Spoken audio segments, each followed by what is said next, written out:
Amigos, muy buenas tardes, bienvenidos a otra sopita de letras. Seguimos en cuarentena, así que qué mejor pretexto para abrir un libro y sentarnos a que pasen las horas de la mejor manera. Y esta semana les tengo una opción maravillosa.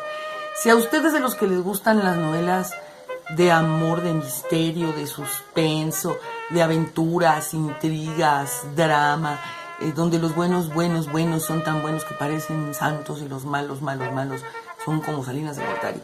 Y si además es de los que como yo le encantan los libros así de gordos, esta es la mejor opción para ustedes. Y se llama Los bandidos de Río Frío, de un señor que se llamó Manuel Paino. Es una novela costumbrista, o sea que retrata los usos y costumbres de aquella época. Y este señor nació en 1810, o sea, en la independencia, dándole el grito a Don Miguel, naciendo Don Manuelito. Y murió en 1994, en el pueblo de San Ángel, porque todavía era el pueblo de San Ángel. Este señor hizo infinidad de cosas. Fue escritor, fue periodista, fue diplomático, fue político, peleó contra los gringos, lo metieron a San Juan de Ulúa preso, lo entambaron ahí en la intervención francesa. Después llegó Maximiliano con Carlota y lo liberaron, y después se fue de cónsul a otro país. Parece ser que esta novela la hizo inclusive en Normandía y en los últimos años de su vida. Y además, algún prologuista dijo que realmente eran las memorias de Don Manuel Paino. La novela abarca desde el finales de 1810 hasta finales de 1830. Más o menos es lo que abarca la novela. Y se escribió a manera de folletín. Los folletines eran estas novelas por entregas que además tuvieron su esplendor en el siglo XIX y que fueron todo un fenómeno sociocultural porque motivaron a que la gente leyera, ¿no? Los libros en aquella época eran carísimos, como ahora, y la gente no leía, como ahora, ¿no? Entonces era una maravillosa oportunidad para acercar la literatura a las personas. Las personas, como no tenían para comprar un libro, pues lo iban comprando por cachitos, ¿no? Y a los editores pues les convenía porque les sacaban 10 veces más al libro porque lo iban vendiendo por cachitos, por entregas, ¿no? Entonces, durante muchos años se consideró el folletín como un género menor, ¿no? Porque decían que eran así como literatura de baja calidad. Resulta que no era así, ¿no? Muchísimos escritores como muy famosos de la época pudieron publicar en entregas. Por ejemplo, La Guerra y la Paz se hizo en folletín, ¿no? Por entregas. El Conde de Montecristo, por ejemplo, y Los Tres Mosqueteros, por Dumas, también fueron folletín. Crimen y Castigo, de Dostoyevsky, también. Dicen que Balzac escribía folletines, pero él se cambiaba el nombre y se ponía seudónimos porque le daba pena que la gente supiera que él escribía pues folletines, ¿no? Le daba como pena. Fue publicada primero en España y después en México. En España fue un trancazo y después ya la publicaron aquí en México. Paino lo iba escribiendo conforme la iba mandando, porque mandaba un capítulo, lo publicaban y ya estaba el editor así como que, señor Paino, por favor, el que sigue. Y entonces aquel iba escribiendo y la mandaba, escribía y la mandaba. Yo no sé si tenía claro en qué iba a acabar, porque de repente la tenía que alargar, así como las series de hoy en día, ¿no? Y entonces la gente pues siempre estaba como al pendiente de comprar el periódico de ese día. A lo mejor no lo compraba todos los días o cuando se editara, pero estaba como muy al pendiente de comprarlo ese día, pues para ver qué pasaba con su personaje del libro, porque además ese era el gancho del folletín, que como eran varios capítulos, cada vez que acababa un capítulo te dejaba así como en lo más emocionante, para dejarte con la angustia, como ahora, ¿no? De qué va a pasar con tal personaje. Y entonces pues, la gente lo compraba. Bueno, estamos hablando de que todavía en 1810 era un México que obviamente jamás va a regresar, ¿no? Un México totalmente distinto. Acuérdense que esa ciudad empezó bueno, cuando llegaron los conquistadores era un gran lago. Llegó la modernidad junto con los conquistadores y empezaron a desecar el lago y a hacer obras y a hacer acueductos y a hacer un montón de cosas. El caso es que el agua se fue yendo hacia el lago de Chalco. No se fue yendo, más bien se fue desecando todo eso y quedó el lago de Chalco y el lago de Texcoco. Entonces todavía en esas alturas del partido de la ciudad había muchos lagos y había muchos ríos. Había muchos ríos como lo que ahora se conoce, el río Viaducto Piedad era río, el río San Joaquín era un río, el río Churubusco, el río de los Remedios, todos esos eran ríos. Y quedaron muchos canales. Había un canal en particular que se habla mucho en la novela porque nos pone además en ambiente, que era el Canal de la Viga, que ahora es la Calzada de la Viga. El Canal de la Viga venía desde Chalco, porque además ahí en Chalco, digamos que subían en las trajineras todo el producto de tierra caliente y todas las frutas, todas las verduras, y entonces se la aventaban en trajinera desde Chalco, después pasaban por Texcoco, después por Xochimilco, y llegaban prácticamente a la Plaza de la Constitución, a la que ahora es la Plaza de la Constitución en la Ciudad de México. Y daba una vueltecita así, se bifurcaba en el centro, y un lado daba a la Plaza de la Constitución, y otro daba a la Garita de San Lázaro, que ahorita es la terminal de autobuses de San Lázaro, porque ahí en la Garita de San Lázaro había otros canales que convergían ahí, y vamos, bueno, el caso es que el Canal de la Viga era un gran corredor comercial y pues muy socorrido en aquella época, había muchísimo movimiento, ¿no? Las garitas eran como las aduanas, que cada vez que entraban los productos a los mercados de la Ciudad de México, entonces había garitas en todos los puntos de entrada a la ciudad, y ahí pues aduanazo para todos, ¿no? Para la ciudad, para todos los que entraban. Bueno, estamos hablando de una Ciudad de México que todavía tenía canales, ¿no? Estamos hablando de una Ciudad de México que no contaba con servicios, no había luz, no había pavimento, a lo mejor habría algunas calles empedradas, no había nada, ¿no? Ha de haber sido una ciudad bella dentro de lo que puede ser, ¿no? Pero seguramente muy sucia, como en aquel tiempo eran todas las grandes ciudades, al no haber drenaje, al no haber... Ya habla de que había basureros como establecidos, ¿no? Bueno, esta novela se transita pues o se da en la Ciudad de México y en una hacienda al norte de la ciudad, ¿sí? Y en Río Frío, ¿no? Que de ahí pues son los bandidos de Río Frío. Parece ser que por ahí de 1830 y tantos hubo un personaje real que fue ayudante, fue la mano derecha de López de Santana, ¿no? Y resulta que a este hombre le decían Relumbrón, porque un hombre que le encantaba vestirse con oro, con joyas, o sea, relucía a la distancia, y se le conocía como Relumbrón. Tenía mucho poder porque pues era la mano derecha. En el libro nunca te dicen que es la mano derecha del presidente, de Santana, sí te dicen que es uno de los compinches, de los de confianza del presidente de aquel entonces. Nunca te dicen que es López de Santana, porque bueno, el caso es que este hombre Relumbrón le encantaba el juego, la pachanga, las mujeres, entonces se dio a la quiebra, ¿no? Con todos sus vicios, y se le ocurrió que podía ser el líder de una banda de peleles ahí, para robarle a todos los ricos de la ciudad. Entonces se hizo de todo un ejército de lavanderas, cocheros, peones, vendedores, mendigos, porque era como que su red de espionaje, ¿no? A este hombre, al final de cuentas, lo descubrieron y parece que lo apedrearon en la plaza de Miscalco, allá en el Distrito Federal.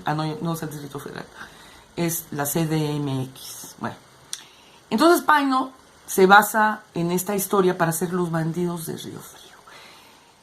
Tiene muchos capítulos, no crean que por eso es aburrida. O sea, de verdad van a decir, uy no, viejita y aburrida, qué pereza. No la voy a leer, léala. Es una novela divertida, llena de emociones, pues es folletín, ¿no? O sea, los va a dejar picados, pero ustedes con la ventaja de que ya tienen el capítulo siguiente a la vuelta de la página. Entonces, bueno, Los personajes principales de Los Bandidos de Río Frío son, déjenme, porque aquí sí los anoté, porque como son muchos, pero no se los voy a decir todos, obviamente, ¿no? Mariana del Saúz, hija del conde del Saúz, que además el conde del Saúz es un fulano ahí espantoso, avaro, miserable, trata muy mal a la pobre de Marianita del Saúz, ¿no? Bueno, Marianita del Saúz y sus amores tormentosos con Juan Robre, ¿no? Juan Robreño es hijo del encargado de la hacienda, porque Conde del Saúz tiene una gran casa en el centro de la Ciudad de México, pero aparte tiene su hacienda en el norte del país. Entonces, en ese norte del país tiene un administrador y el hijo del administrador, o sea, del señor Robreño, es Juan Robreño. Y tiene amores muy tormentosos con Marianita. Entonces, esos son unos de los personajes. Después, Juan Robreño Saúz, que es el hijo de Marianita y de Juan Robreño. Que si usted piensa que ha sufrido, tiene que enterarse de las vicisitudes del pobre Juan Robreño Saúz. No, hombre, le va en la vida. Creo que se le endereza el destino como 10 páginas antes de que acabe el último capítulo, porque todo, ustedes no saben cómo sufre el pobrecito de Juan, le pasa de todo. Después, bueno, el coronel Relumbrón, que está inspirado en aquel coronel Yáñez, ¿no? Después, Evaristo. Evaristo lo odias, verdaderamente odias a Evaristo. Es un tipejo maloliente, espantoso, hijo de su tiznada madre. Es un ebanista, le da a las maderas finas, que bueno, se supone que es como un ebanista privilegiado y hace unos trabajos divinos, pero le encantaba el trago y tenía muy bajos sentimientos, porque un día llega borracho, mata a su esposa, tiene que salir huyendo, ¿no? Y como no sabe a dónde huir, entonces se va para Río Frío a unirse con los bandidos de Río Frío, antes de que los agarre Relumbrón para dirigirlos. Pero Evaristo es verdaderamente mala persona, pero sin la lana que tenía Relumbrón, ¿no? Entonces finalmente va subiendo de categoría. Además estamos hablando de un México en donde hay pobres, es la indiada todavía, ¿no? Y ricos, muy, muy ricos, porque son los marqueses, los condes, o sea, si ahorita hay diferencia de clases, en ese tiempo más. En ese tiempo, los catrines contrataban al indio para que los cargara, porque había muchas inundaciones. Pues imagínense una ciudad que abajo tenía un lago y no había drenaje, no había nada. Entonces a cada ratito se les inundaba gachísimo. Entonces los ricos se echaban en la espalda de los pobres para que los cruzara la calle o los llevaran o los trajeran. Estamos hablando de un México con una diferencia de clases brutal. Entonces Evaristo era muy pobre y muy resentido contra los ricos. Entonces, bueno, después, ¿qué otro personaje tenemos? A Cecilia. Cecilia es una vendedora de frutas, que además a mí me parece que era una mujer avanzadísima para su tiempo, porque era sola, era independiente, era empresaria, porque además era dueña de una pequeña flotilla de trajineras. Ella tenía su casa en el centro, pero ahí del centro de su casa salía un canal que yo creo que se unía al de la Viga, sí, claro, se unía al de la Viga y después llegaba hasta Chalco. Y ella tenía otra casa en Chalco, ¿no? Que además ella se abrió ahí una zanjita para que su trajinera llegara hasta las puertas de su hogar, ¿no? O sea, abriendo el zaguán y ahí estaba su lancha esperándola para llevarla hasta el centro de la Ciudad de México. Pero tenía muy buenos quintos porque pues era comerciante, vendía flores, vendía frutas, les digo, muy independiente, muy chingona la Cecilia. Les va a gustar ese personaje, ¿no? Y anda tras sus carnitas, porque además era así como muy suculenta y muy pispireta. Tras sus carnitas anda el licenciado Lamparilla, ¿no? Que también tiene mucho que ver en las 1000 y cacho de páginas del libro. Ahí les va a aparecer mucho a Lamparilla, ¿no? Y hay otro personaje que se llama Moctezuma III. Moctezuma III es descendiente de Moctezuma, ¿no? Y entonces, la telenovela, les iba a decir. Bueno, es como una telenovela, más o menos. Lamparilla es su abogado, es su representante ante el gobierno, porque Moctezuma III quiere recuperar los bienes de Moctezuma I, ¿no? Que es prácticamente todo el Popocatépetl, ¿no? Entonces, ya no les voy a decir si recupera sus tierras o no, pero tienen que leer Los bandidos de Río Frío.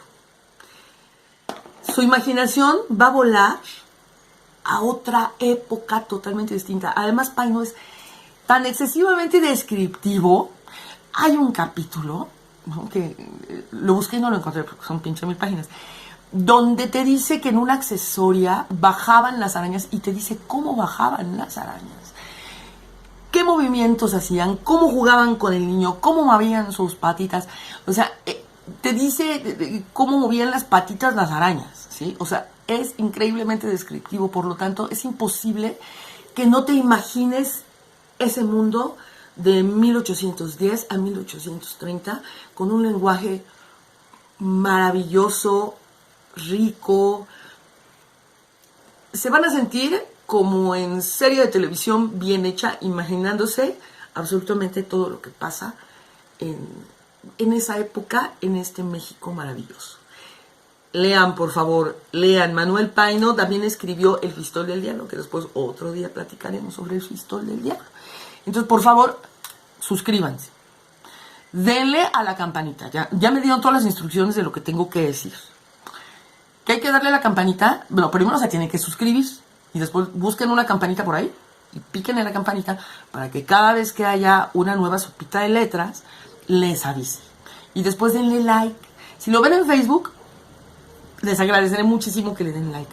Pero también les voy a agradecer que le den like dentro del canal de YouTube. Y si pueden suscribir, pues suscríbanse. Bienvenidos. Recuerden que si me quieren platicar un libro, manden un video platicando un libro. Nada más háblenme tantito del autor y platíquenme su libro. Van a ser bienvenidas las colaboraciones. Sigamos de cuarentena. Aquí nos vemos pronto. Y... otra cosa que les iba a decir. En la librería que tiene nombre de pacifista hindú, ¿sí?, venden Los bandidos de Río Frío. Virtual. ¿Cuánto te dije ayer? Creo que 79 pesos. Una cosa así, o sea, 89, no, creo que 79 pesos. Así que les va a dar chance de comprar dos, porque acuérdense que el envío tiene que ser de más de 89. De verdad, es una ganga. 79 pesos por 1000 páginas de Los bandidos de Río Frío. Y me lo van a agradecer. Mándenme sus opiniones. Si ya leyeron los libros que les estoy recomendando, mándenme sus opiniones, díganme si les gustó, si no les gustó, si estoy equivocada, si hay algún libro que quieren que comentemos. También aquí estamos para servirles en esta cochina y asquerosa cuarentena, que esperemos que ya acabe pronto. Y cuando acabe les voy a seguir platicando libros, ¿cómo ven? Bueno, queridos, queridas, que acaben de pasar una bonita tarde. Y nos vemos en la siguiente entrega, como folletín.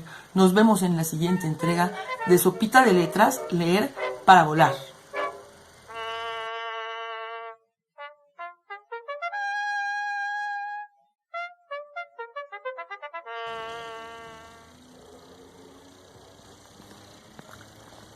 Muy buenas tardes, diablejos y diablejas, que espero que estén bien metidos en su averno en esta cuarentena. Bienvenidos a la sección en palabras de Doña Diabla Carroña, segura servidora de usted. No, servidora jamás, jamás. Aquí, dándoles la bienvenida. Sí, anoche me desvelé viendo una película de Manuel Paino, del año de 1956, precisamente Los bandidos de Río Frío. Pobre Manuelito cayó en una depresión tremenda. Bien intencionada, pero la adaptación, una porquería, pero una verdadera porquería. Es como meter, no sé, el pie grande en una zapatilla de geisha. No es posible 1300 páginas de literatura metidas en hora y media de película con Luis Aguilar. ¿A quién se le habrá ocurrido no la vean? No se les ocurra verla. La destrozaron. Pobre Paino. Lloró toda la noche, lo estuve consolando a Manuelito. Aquí paseando desde el jardín del Minotauro. Definitivamente creo que tendré yo que hacer una adaptación y proponérsela a Netflix, por ejemplo. Los bandidos de Río Frío. Merece, no sé, 10 temporadas con 24 capítulos cada uno y apenas. Personajes entrañables, personajes memorables. No salgan de sus casas. Tampoco se enchufen a la televisión, por favor. Lean, lean, lean. Y pues no sé, me despido con esta frase célebre de mi autoría que dice: con dinero y sin dinero, leo siempre lo que quiero. Y la palabra es la ley. Hasta otra sopita de letra.